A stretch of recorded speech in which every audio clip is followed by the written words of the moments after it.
تو اعتراض کرنے سے بہتر ہے اسلام پر اعتراض نہ کریں، اسلام کے لیے آپ کوشش کریں کہ پاکستان کے جو جتنے بھی ہے بے روزگاری کا حل، غربت کا حل، دہشت گردی کا حل اور ظلم کا حل، اور جتنے بھی یہ ناجائز، یہ کہتے ہیں جی چھوٹی چھوٹی بچیوں کے ساتھ ظلم ہوتا ہے، زیادتی ہوتی ہے، ان سب کا حل جو ہے وہ قرآن مجید کے نفاذ کے اندر ہے۔ قرآن مجید کے نفاذ کے اندر ہمارے لیے بہتری ہے، کیونکہ یہ اللہ کا نازل کردہ قانون ہے، اور اللہ کا نازل کردہ قانون جو ہے وہ کبھی بھی ہمارے خلاف نہیں ہو سکتا، ہماری بہتری کے لیے ہو سکتا ہے۔ اور جب اللہ کے نبی فتح کر دیں گے اور ایک نماز پڑھا دیں گے تو پھر تو تمہارا کام آسان ہو جائے گا، پھر جو ہے وہ تم پھر مسجد میں بیٹھ جانا، اور پھر تمہارے پاس لوگ آتے جائیں گے تو ان کو آہستہ آہستہ کور کرتے رہنا، پیچھے سے تو ڈالر اور پاؤنڈ جو ہوں گے وہ تو ہم دیں گے نا، وہ تمہیں خرچ کرنے کے لیے ہم دیں گے۔ مسلمانوں جو کمزور ایمان والے مسلمان ہیں ان کے ضمیر کو خریدنے کے لیے تو ہم تمہیں پیچھے سے پیسے دیں گے، کمک دیں گے، تمہیں ڈرنے کی ضرورت نہیں ہے، جیسے آج بھی یہود و نصارہ مسلم امہ کے حکمرانوں کو اسی طرح کھینچتے ہیں۔ اللہ کے نبی کے سامنے میں آج ایک بات آپ کے سامنے کھول کر کرتا ہوں، مشرکین مکہ جب اللہ کے نبی کے پاس آئے تھے اور کہنے لگے کہ یا رسول اللہ یا محمد صلی اللہ علیہ وسلم، آپ جو ہے اسلام کو چھوڑ دیں اور آپ کلمے کی دعوت دینا چھوڑ دیں، اور ہم آپ سے یہ وعدہ کرتے ہیں، آپ کے سامنے ہم یہ شرط رکھتے ہیں کہ اگر آپ کو دولت چاہیے تو ہم سب لوگ آپ کو اپنی ساری دولت دینے کے لیے تیار ہیں، اگر خوبصورت عورت سے شادی کرنا چاہتے ہیں تو مکہ کی سرزمین پر سب سے خوبصورت لڑکی پر ہاتھ رکھیں، اس کو پسند کریں تو آپ کی شادی اس سے کرا دی جائے گی، اگر آپ کو مکے کی سرداری چاہیے تو ہم آپ کو پورے مکے کا سردار بناتے ہیں، لیکن یہ کلمے کی دعوت تم نہ لو۔ تو اللہ کے نبی نے بڑا ہی تاریخی جملہ کے سے کہا کہ مشرکین مکہ سنو، تم تو میرے سامنے دنیا کی لالچ رکھ رہے ہو کہ دولت لے لو، عورت لے لو، شہرت لے لو، سرداری لے لو، میں تو یہ کہتا ہوں کہ اگر تم میرے دائیں ہاتھ پر سورج لا کر رکھ دو اور بائیں ہاتھ پر تم چاند لا کر رکھ دو تو میں پھر بھی دین سے پیچھے نہیں ہٹوں گا۔ تو یہ ہوتا ہے لیڈر، یہ ہوتا ہے مسلم حکمران جس کو کہتے ہیں کہ جس کو دنیا کی پرواہ نہیں ہے کہ میں جو ہے وہ اسلام کا ساتھ دوں گا تو دنیا چلی جائے گی۔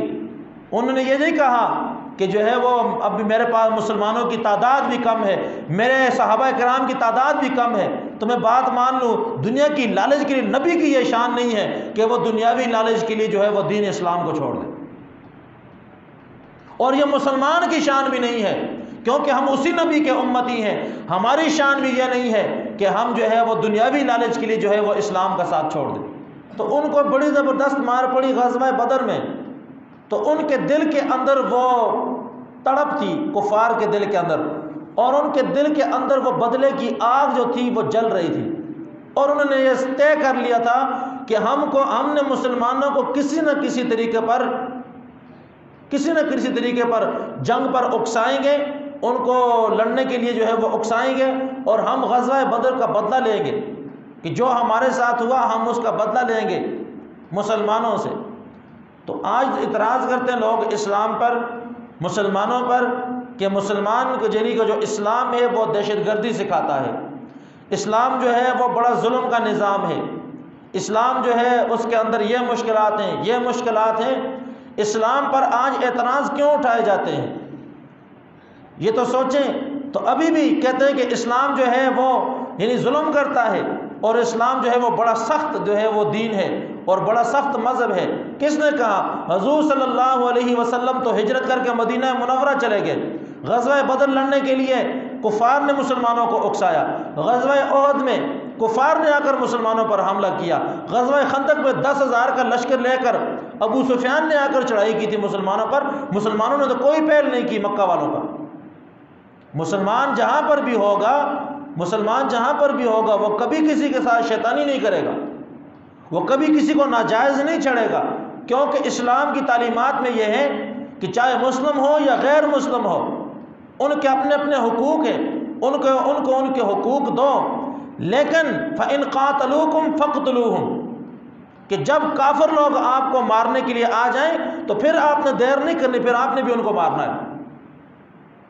جب تک وہ آپ کو نقصان نہیں پہنچاتے، آپ کو کچھ نہیں کہتے، تو آپ ان کے ساتھ نہیں لڑیں گے، لیکن جب اگر وہ خود لڑنے کے لیے آ جائیں فَإِنْ قَاتَلُوكُمْ فَاقْتُلُوهُمْ، بس جب وہ تمہیں پھر مارنے کے لیے آئیں، تمہیں قتل کرنے کے لیے آ جائیں، تو پھر تم نے بھی ان کو چھوڑنا نہیں ہے، ان کو پھر ان کے منطقی انجام تک پہنچانا ہے، تو اسلام تو ہمیں یہ سکھاتا ہے کہ ہم نے پہل نہیں کرنی، یعنی پہل کفار کریں گے اور اس کے بعد مسلمان اس کا جواب دیں گے۔ اسلام کی یہ تعلیمات ہے۔ لیکن چونکہ اب کل سوشل میڈیا، الیکٹرانک میڈیا، اس پر وہ لوگ بیٹھتے ہیں آ کر جو اسلام کو سمجھتے ہی نہیں، جن کو اسلام کے بارے میں کچھ پتہ ہی نہیں، یعنی رمضان المبارک کے علاوہ یعنی جو لوگ فلموں کے اندر کام کرتے ہیں، ڈراموں کے اندر کام کرتے ہیں، اور جن کے بڑے بڑے سکینڈل بنے ہوئے ہوتے ہیں، رمضان کے مہینے میں وہ اسلام کی ٹرانسمیشن، اسلام کی یعنی کہ رمضان کی مہینے میں اسلام کی نشر و اشاعت کرنے کے لیے ٹیلی ویژن پر آ کر بیٹھ جاتے ہیں۔ وہ لڑکیاں اداکاریں جو ہوتی ہیں فلم و ڈراموں کی، وہ رمضان میں ہمیں اسلام سکھانے کے لیے آ جاتی ہیں، اور رمضان کے علاوہ ان کے آپ فلم اٹھا کر دیکھیں، ان کے ڈرامے، ان کے آپ ویڈیو اٹھا کر دیکھیں، ان کے کیا کیا یعنی کارنامے وہ آپ کے سامنے آ جائیں گے۔ لیکن رمضان کے مہینے وہ کہتے ہیں جی ہم رمضان میں آپ کو اسلام سکھائیں گے، یعنی ہمیں اسلام چونکہ ٹیلی ویژن سے مل رہا ہے، ہمیں اسلام ان لوگوں سے مل رہا ہے جو فلموں کے اندر کام کرتے ہیں، اس لیے ہمارے دلوں کے اندر سے بھی، اور جو کم علم لوگ ہوتے ہیں ان کے دلوں سے اس لیے اسلام جو ہے وہ نکلتا جا رہا ہے، کیونکہ انہوں نے اسلام کو اسلامی لوگوں سے نہیں سیکھا، انہوں نے سیکھا ہے ٹی وی کے پروگراموں سے کہ وہاں سے ہم اسلام سیکھیں گے۔ تو اس لیے اسلام کی جو وقت ہے، اسلام کی جو قدر و قیمت ہے، وہ ہمارے دلوں سے نکلتی جا رہی ہے، تو اس لیے وہ اسلام کو بدنام کرنے کے لیے آ جاتے ہیں۔ اور یہ اصل میں ایجنڈا تو پیچھے کفار کا ہی ہے، یہود و نصارہ کا ایجنڈا ہی ہے کہ آپ نے یعنی کہ رمضان میں ان لوگوں کو یعنی آپ نے میزبان بنانا ہے رمضان ٹرانسمیشن میں کہ جنہوں نے ساری زندگی کنجرخانہ کیا ہے رمضان کے مہینے میں، تاکہ وہ پاکستانی قوم کو اسلام سکھائیں۔ یہ ان کا ایجنڈا ہے، اور تاکہ لوگ کہیں جی اوہ بڑا کنجر تھا، دیکھو جی آج تو سیدھا ہو گیا، آج تو رمضان، لیکن جب رمضان ختم ہوتا تھا پھر اس کی وہی شوبز والی زندگی، وہی ایکٹر بنتا ہے، وہی گانے بجانے والا جا کر بنتا ہے۔ تو اسلام سب سے خوبصورت مذہب ہے۔ تو کافروں نے جب حملے کیے تو پھر اس نے فرمایا کہ جب کفار آپ پر حملے کریں گے تو پھر آپ نے دیر نہیں کرنی، پھر آپ نے بھی کافروں پر حملہ کرنا ہے، چاہے آپ تعداد میں کم ہیں یا زیادہ ہیں، چاہے آپ کے پاس پیسہ ہے، ہتھیار ہے، تلوار، تیر، کمان، گھوڑ سوار، یا آپ کے پاس اونٹ ہیں یا نہیں ہے، اگر کافروں کے مقابلے میں آپ کو نکلنا ہے تو آپ کے اگر بالکل بھی غریب ہے لیکن کافروں کے مقابلے میں پھر بھی آپ کو نکلنا پڑے گا۔ وہاں ہم نے اپنی غربت کا رونا نہیں رونا کہ معیشت کا رونا روئیں گے یا کچھ ایسا کریں گے ویسا کریں گے، نہیں۔ غزوہ بدر کے اندر جو 313 مسلمان تھے، یعنی کہ ایک تلوار کے ساتھ 3 صحابی لڑ رہے تھے، آپ اندازہ لگائیں کہ تلوار ایک صحابی کے پاس ہوتی تھی، ایک صحابی کے پاس، اور اس ایک تلوار کے سہارے پر 3 صحابی لڑتے تھے۔ ہتھیاروں کی ضرورت ان کو نہیں تھی، ہتھیاروں کی ضرورت بزدل لوگوں کو ہوتی ہے، طاقتور لوگوں کو یا جرت والے لوگوں کو ہتھیاروں کی ضرورت نہیں ہے۔ ہتھیاروں کی ضرورت ہوگی بزدل کمزور لوگوں کو کہ ہمارے پاس ہتھیار ہوگا تو ہم لڑیں گے، نہیں، کچھ بھی نہیں۔ اور اس زمانے میں جو جنگیں ہوتی تھیں وہ اس طرح ہوتی تھیں، یہ آج کل کی جنگیں تو نہیں تھی، اس وقت کے زمانے میں جنگیں اس طرح ہوتی تھیں کہ دونوں لشکر تیار ہیں، اب جنگ شروع کیسے کرنی، جیسے وارم اپ کرنے کے لیے کیسے شروع کرتے تھے کہ یا تو مسلمانوں کی طرف سے کوئی نکلتا تھا یا کافروں کی طرف سے کوئی ایک شخص جو بڑا پہلوان ہوتا اس کو نکالتے تھے تلوار دے کر، اور وہ آ کر اعلان کرتا تھا میدان میں کہ کوئی ہے میرے مقابلے کے لیے، وہ ایسے اعلان کرتا تھا۔ آج کل کی کیا جنگ ہے، بہادری تو وہ تھی نا کہ جب میدان میں دونوں اکٹھے لڑ رہے ہوں تلواروں کے ساتھ، بہادری تو وہ تھی کہ جائے گھوڑا بھی حاضر اور میدان بھی حاضر۔ آج کل کی کیا جنگ ہے، اپنے ملک میں بیٹھو،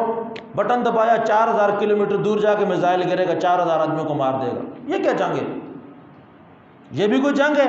بہادری تو وہ تھی جب ہتھیار نہیں تھے اور ہتھیاروں کے بغیر لڑتے تھے، اور پھر دونوں طرف سے یعنی جوش و خروش ہوتا تھا، اور پھر وہ دونوں جب لڑتے تھے ان میں سے پھر ایک شکست کھاتا تھا اور ایک جو ہے وہ فتح حاصل کرتا تھا، پھر جنگ شروع ہوتی تھی۔ تو اس لیے فرمایا کہ جو ہتھیار ہوتے ہیں نا، مسلمان ہتھیار کی بنیاد پر نہیں لڑتا،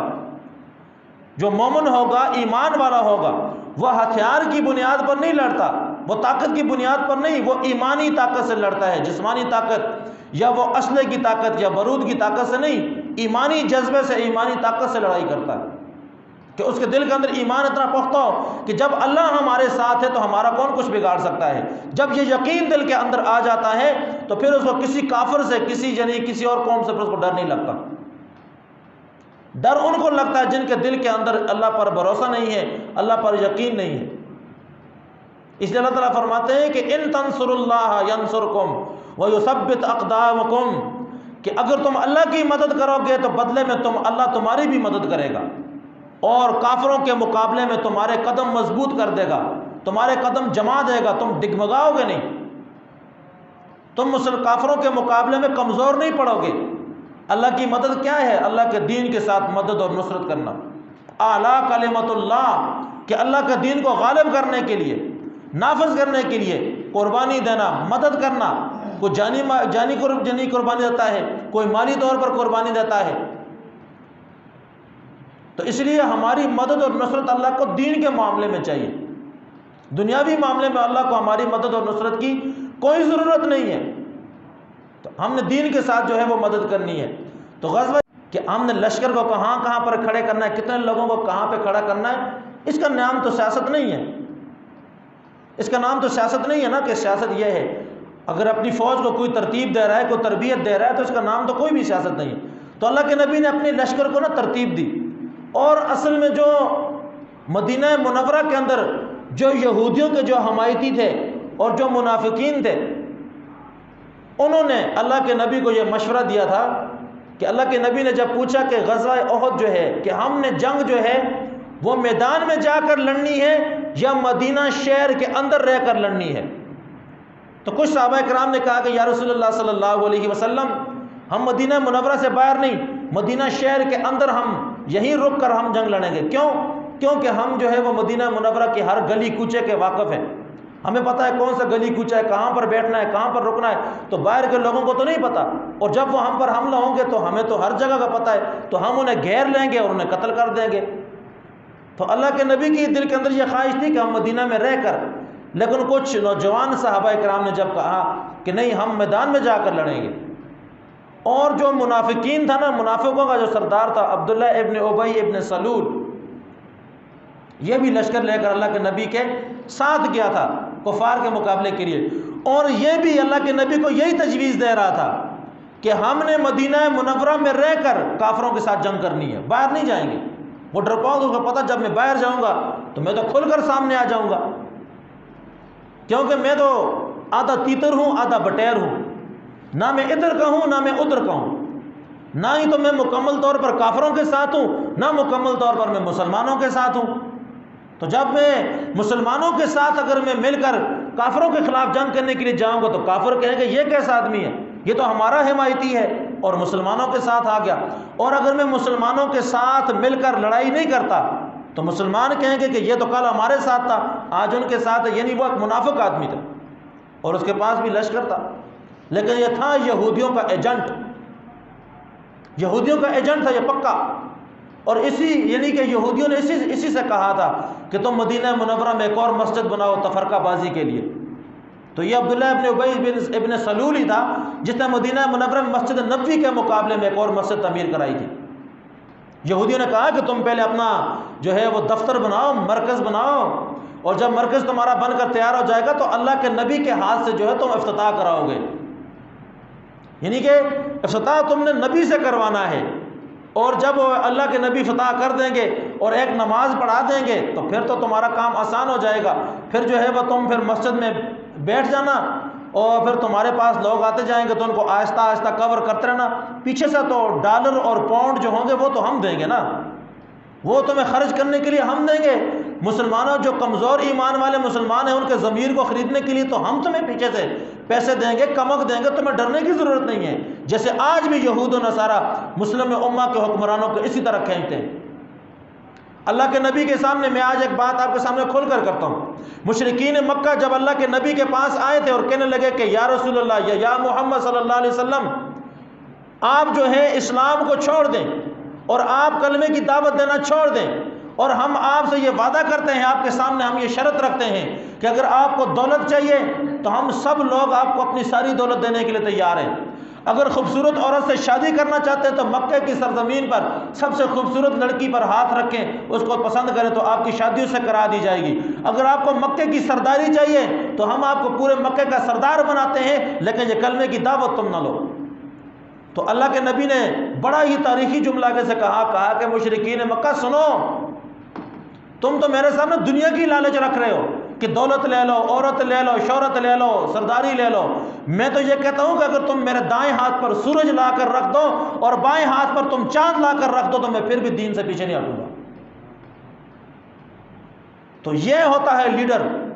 یہ ہوتا ہے مسلم حکمران جس کو کہتے ہیں، کہ جس کو دنیا کی پرواہ نہیں ہے کہ میں جو ہے وہ اسلام کا ساتھ دوں گا تو دنیا چلی جائے گی۔ انہوں نے یہ نہیں کہا کہ جو ہے وہ اب بھی میرے پاس مسلمانوں کی تعداد بھی کم ہے، میرے صحابہ کرام کی تعداد بھی کم ہے تو میں بات مان لوں۔ دنیا کی لالچ کے لیے نبی کی یہ شان نہیں ہے کہ وہ دنیاوی لالچ کے لیے جو ہے وہ دین اسلام کو چھوڑ دے، اور یہ مسلمان کی شان بھی نہیں ہے کیونکہ ہم اسی نبی کے امتی ہیں۔ ہماری شان بھی یہ نہیں ہے کہ ہم جو ہے وہ دنیاوی لالچ کے لیے جو ہے وہ اسلام کا ساتھ چھوڑ دیں۔ اور پھر لوگ شکوہ کرتے ہیں، بڑے گلے کرتے ہیں کہ اسلام نے ہمیں کیا دیا، کہ جب کسی سے کہا جاتا ہے اسلام کا ساتھ دو تو گلے کرتے ہیں، شکوے کرتے ہیں کہ اسلام نے ہمیں کیا دیا۔ واہ، اسلام نے تمہارے لیے دنیا کی زندگی میں آسانی رکھی ہے، آخرت میں تمہارے لیے جنت رکھی ہے، اور اسلام سے کیا چاہیے تمہیں؟ اب جب کبھی ان سے پوچھتے کہ اسلام نے ہمیں کیا دیا، آگے سے ان سے یہ پوچھنا چاہیے کہ تم نے اسلام کے لیے کیا کیا ہے؟ کیا اسلام کے لیے 2 قدم گھر سے نکل کر تم باہر گئے ہو؟ اسلام کے لیے تم نے 2 منٹ دھوپ برداشت کی ہے، بھوک برداشت کی ہے، پیاس برداشت کی ہے؟ اللہ یعنی کہ اللہ کا دین کو غالب کرنے کے لیے کیا تم نے کبھی کوئی قربانی دی؟ یہ تو نہیں ہے کہ جیسے لوہے کو زنگ لگتا ہے نا، زنگ لگا ہوا لوہا ہو اور ٹوٹا پھوٹا ٹیڑھا میڑا ہو تو اس آدمی اگر پتھر توڑنا چاہے یا لکڑیں جو ہے وہ پھاڑنا چاہے تو نہیں کر سکتا جب تک وہ لوہار کے پاس نہیں جائے گا اور وہ لوہار اس کو بٹی سے گزارے گا، اس کو یعنی کہ مار مار کا سیدھا الٹا کرے گا، تب جا کے پھر وہ ایک کلاڑی تیار ہوگی، اس سے لکڑیں بنائے گا۔ یہ تو نہیں ہے کہ ہم گھر بیٹھے بیٹھے جی ہم جو ہے وہ اسلام کے لیے بڑے کر رہے ہیں اور ہمیں جنت مل جائے گی۔ جنت اتنی سستی نہیں ہے، اس لیے فرمایا جنت تلواروں کے سائے تلے ہے، جنت تلواروں کے سائے تلے ہے۔ تو ہم نے اسلام کے لیے قربانی نہیں دی۔ اگر آج ہم سب لوگ اسلام کے لیے قربانی دے دیں، آج ہمارے ملک کا سب سے بڑا یعنی کہ بدقسمتی یہی ہے، میں سیاسی بات نہیں کر رہا ہوں، میں اپنے ملک کیونکہ ہمارا ملک ہے نا، یہ آپ کا بھی ہے میرا بھی ہے، اس کے لیے جتنا دکھ آپ کو ہوتا ہے اتنا مجھے بھی ہوتا ہے، میں بھی اس ملک کا باشندہ ہوں۔ ہمارے ملک کا سب سے بڑا مسئلہ یہی ہے کہ ملک پاکستان اسلام کے نام پر بنا تھا، اور اس کا آئین، دستور، قانون، قائد اعظم محمد علی جناح، جن کو یہ آج کل کے حکمران کہتے ہیں بڑا سیکولر آدمی تھا، اور جی پاکستان کو تو علماء نے نہیں بنایا، مذہبی جماعتوں نے نہیں، وہ تو علامہ اقبال نے اور قائد اعظم نے اور سیکولر لوگوں نے بنایا تھا۔ وہ تو بڑے وہ جنہیں فاسٹ فوڈ کھانے والے، سینڈوچ کھانے والے لوگ تھے، وہ تو سیکولر لوگ تھے، علماء نے نہیں بنایا۔ چلو ہم بھی آپ کے ساتھ اس بات میں آپ کے ساتھ اتفاق کرتے ہیں، سیکولر لوگوں نے بنایا تھا۔ تو قائد اعظم محمد علی جناح سیکولر آدمی تھا، ٹائی پہننے والا تھا، پینٹ کوٹ پہننے والا تھا، کلین شیو تھا، سیکولر آدمی تھا۔ لیکن جب اس سے پوچھا گیا کہ تم علیحدہ ریاست تو بنا رہے ہو ہندوستان سے علیحدہ پاکستان کی، اس کا آئین، قانون، دستور کیا رکھو گے؟ اب میں سیکولر کی بات کر رہا ہوں کہ وہ بھی داڑھی رکھنے والا نہیں تھا، نہ قائد اعظم کوئی عالم دین تھا، عام آدمی تھا۔ اس نے کہا کہ میں کون ہوتا ہوں پاکستانی ریاست کا اسلام یعنی نہ آئین، قانون اور دستور بنانے والا۔ وہ کہنے لگے ریاست پاکستان کا آئین، دستور، قانون آج سے 1400 سال پہلے پیغمبر علیہ الصلوۃ والسلام لے کر آئے تھے، میں اسی دستور پر اسلامی ریاست کو چلاؤں گا۔ تو آج یہ کہتے ہیں نہیں وہ قائد اعظم ایسا تھا، قائد اعظم کی بات کو مانیں اور علامہ اقبال کی بات کو بھی مان لیں۔ علامہ اقبال نے یہ نہیں کہا تھا کہ اپنی ملت کا قیاس اقوام مغرب پہ نہ کر، وہ کہنے لگے کہ تو اپنی شکل و شبات اور اپنا سلیقہ، رہن سہن، اپنی تہذیب، اپنا کلچر یہود و نصارہ کے طرز پر نہ کر۔ تو اگر وہ سیکولر تھے تو وہ یہ باتیں کیوں کرتے؟ چلو وہ سیکولر ہی تھے تو ان کی باتوں کو تو مانو۔ وہ کہتے تھے غلامی کی زندگی مت گزارنا کہ تم یہودیوں کے غلام بن جاؤ یا عیسائیوں کے غلام بن جاؤ، کسی کا غلام تمہیں بننے کی ضرورت نہیں ہے، کیونکہ مسلمان غلام نہیں ہوتا، مسلمانوں نے ہمیشہ حکومت کی ہے۔ اسپین کے اندر جو اسپین کا ملک ہے وہاں پر مسلمانوں نے 800 سال تک حکومت کی ہے، مسلمانوں کا کام ہے حکومت کرنا، اور خلافت یعنی مسلمان حکمران نہیں ہوتے، یہ خلیفے ہوتے ہیں، امیر المؤمنین کی حیثیت سے ہو۔ لیکن ہماری بدقسمتی یہ ہے کہ ہمارے اوپر ان لوگوں کو مسلط کیا جاتا ہے جن کو اسلام کا نہیں پتہ ہوتا، بلکہ وہ بھی آدھے تیتر اور آدھے بٹیر ہوتے ہیں۔ اور پھر دوسری بات یہ بھی ہے کہ تبدیلی کہتے ہیں جی تبدیلی آ جائے گی، فلاں جماعت سے تبدیلی آ جائے گی۔ کیسے تبدیلی آئے گی؟ ہر حکومت میں ہمیں وہی لوگ نظر آتے ہیں، وہی چہرے ہوتے ہیں، کوئی نیا نہیں آتا، صرف ایک لیڈر صرف چینج ہوتا ہے، باقی ساری اس کی کابینہ نیچے وہی لوگ ہوتے ہیں، وہی گاجر مولیاں بیٹھی ہوتی ہیں، وہی نظر آتے ہیں۔ جو پاکستان جو اسلام کے نام پر بنا ہے، ہم نے اس کے اندر اسلام کتنا نافذ کیا ہے، کس حد تک گئے ہیں؟ تو اعتراض کرنے سے بہتر ہے اسلام پر اعتراض نہ کریں، اسلام کے لیے آپ کوشش کریں کہ پاکستان کے جو جتنے بھی ہے بے روزگاری کا حل، غربت کا حل، دہشت گردی کا حل اور ظلم کا حل، اور جتنے بھی یہ ناجائز یہ کہتے ہیں جی چھوٹی چھوٹی بچیوں کے ساتھ ظلم ہوتا ہے، زیادتی ہوتی ہے، ان سب کا حل جو ہے وہ قرآن مجید کے نفاذ کے اندر ہے۔ قرآن مجید کے نفاذ کے اندر ہمارے لیے بہتری ہے، کیونکہ یہ اللہ کا نازل کردہ قانون ہے، اور اللہ کا نازل کردہ قانون جو ہے وہ کبھی بھی ہمارے خلاف نہیں ہو سکتا، ہماری بہتری کے لیے ہو سکتا ہے۔